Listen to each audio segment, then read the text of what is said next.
Notícias sobre a doença de Parkinson estão se tornando cada vez mais comuns e usuais.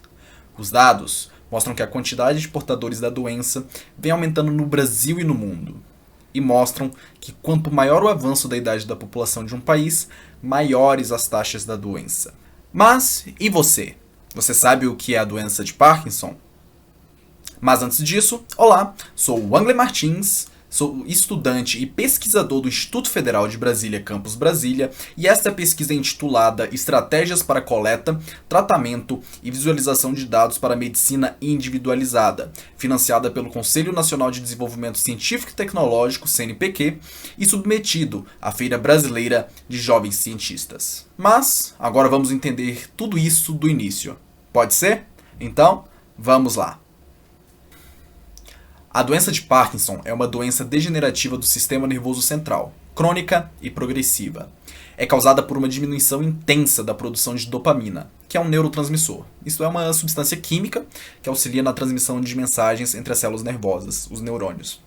Também, de acordo com Marras 2018, existe atualmente entre 7 e 10 milhões de portadores da doença de Parkinson.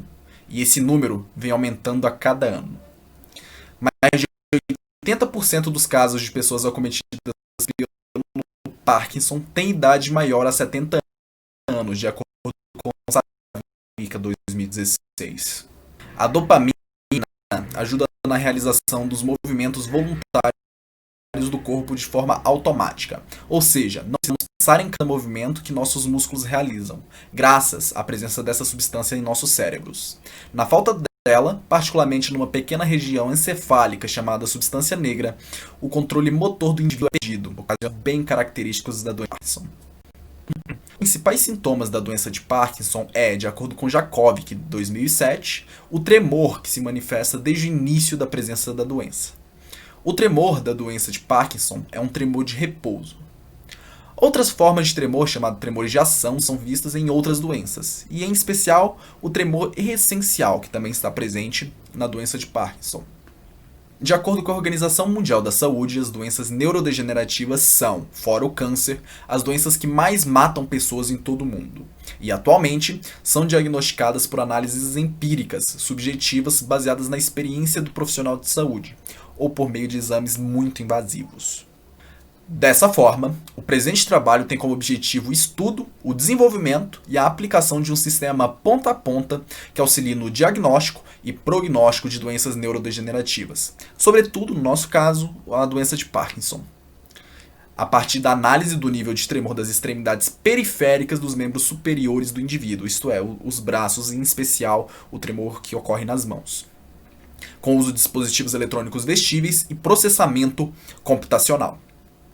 Muito bem, o desenvolvimento do presente trabalho se deu em 3 partes, respectivamente: o desenvolvimento do protótipo de hardware, o aprimoramento desse protótipo de hardware, o teste de coleta feito com o aparelho que foi desenvolvido e a aplicação de técnicas de ciência de dados para a geração de relatórios. Para o desenvolvimento do primeiro protótipo, foi utilizada a placa embarcada Arduino Uno junto com aceleração e giro e usando o módulo Bluetooth HC05 para a transmissão de dados junto ao algoritmo desenvolvido em linguagem C++. Conforme pode ser acessado no link abaixo do repositório do GitHub do projeto. Esse primeiro protótipo possui cerca de 500 gramas e ficou grande e desconfortável. Após a primeira versão, o dispositivo foi aprimorado com o uso de um modelo embarcado menor e voltado a dispositivos vestíveis, e foi desenvolvida uma placa de circuito impresso, uma PCB, de forma a miniaturizar o dispositivo. Com isso, o peso foi reduzido para pouco mais de 150 gramas. Com o sistema desenvolvido e aprimorado, focou-se no desenvolvimento da arquitetura cliente-servidor, de forma a facilitar o controle da coleta, transmissão e armazenamento dos dados referente aos movimentos do indivíduo. Com o protótipo funcional, foram iniciados alguns testes com indivíduos não parkinsonianos, realizando 2 atividades distintas, um tremor de repouso e um contra a gravidade, como você consegue ver na imagem agora. Consequente à coleta de dados realizados, foram aplicadas técnicas de ciência de dados para preparar e padronizar os dados. O processo de análise prossiga. Com isso finalizado, foi iniciado a análise dos dados de forma a adquirir características matemáticas para cada uma das atividades realizadas durante a coleta. Em nosso caso, utilizamos 6 características de amplitude e uma característica de variabilidade. Para mais informações, basta você acessar o nosso link embaixo e acessar o nosso repositório no GitHub com mais instruções sobre as características específicas utilizadas. Agora que temos a caracterização de cada atividade a partir da variação e amplitude do dado, temos 7 dimensões a serem analisadas. Bom, você deve estar se perguntando, mas como nós temos 7 dimensões, se nós só conseguimos enxergar 3? E, bom, vamos entender o que é que a gente vai fazer agora. Muito bem, para resolver esse problema, usando técnicas de redução de dimensionalidade, em específico, a análise do componente principal, a PCA, foi reduzido de 7 dimensões para 2, sem perda significativa de informação.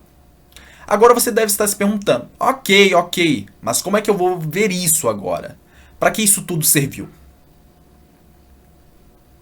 Com isso conseguimos gerar os clusters, que nada mais é do que aglomerações das características de cada indivíduo.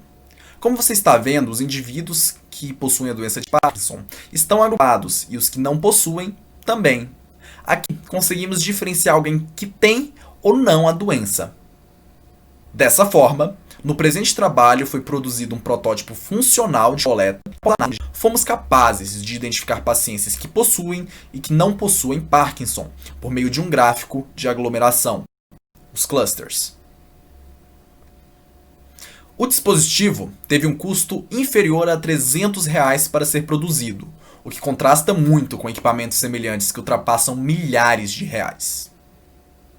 Dessa forma, o sistema de hardware desenvolvido realiza adequadamente a captura de dados inerciais de aceleração e giro do indivíduo e o transmite sem falhas de comunicação ao servidor, qualquer computador com conexão Bluetooth. O sistema de software desenvolvido é capaz de realizar o tratamento, análise e plotagem, isto é, a visualização das informações apreendidas dos dados coletados. O sistema desenvolvido possui como principais diferenciais de outros sistemas a preocupação com o processo completo de diagnóstico da doença, desde a coleta dos dados de movimento da pessoa à geração de relatórios detalhados e de baixo custo de fazendo com que o acesso aos testes de diagnóstico da doença de Parkinson seja democratizada, atingindo o maior número de pessoas de centros e periferias no Brasil e em todo o mundo. As próximas etapas são o teste com o número de pessoas portadoras e não portadoras maior de forma a validar um paciente não parkinsoniano e um parkinsoniano o grau de confiabilidade do sistema desenvolvido. Segundo, de um paciente parkinsoniano para outro indivíduo parkinsoniano para validar a precisão do sistema de hardware.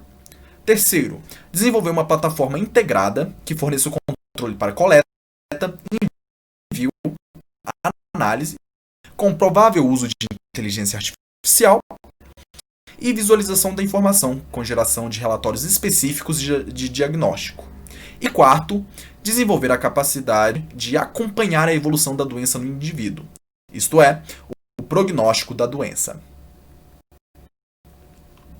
A ideia é que essa pesquisa seja open source, pois a deixando pública estará sujeita a melhorias no código e hardware pela comunidade de pesquisadores, bem como a difusão do protótipo em regiões periféricas e onde esse tipo de exame não chegaria.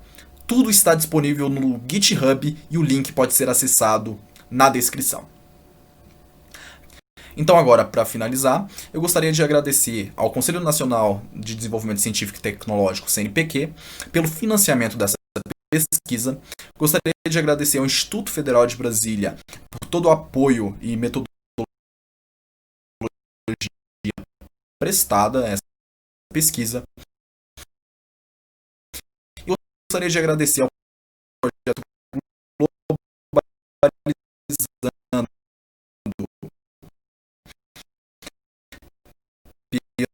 pela isenção na taxa da Feira Brasileira de Jovens Cientistas.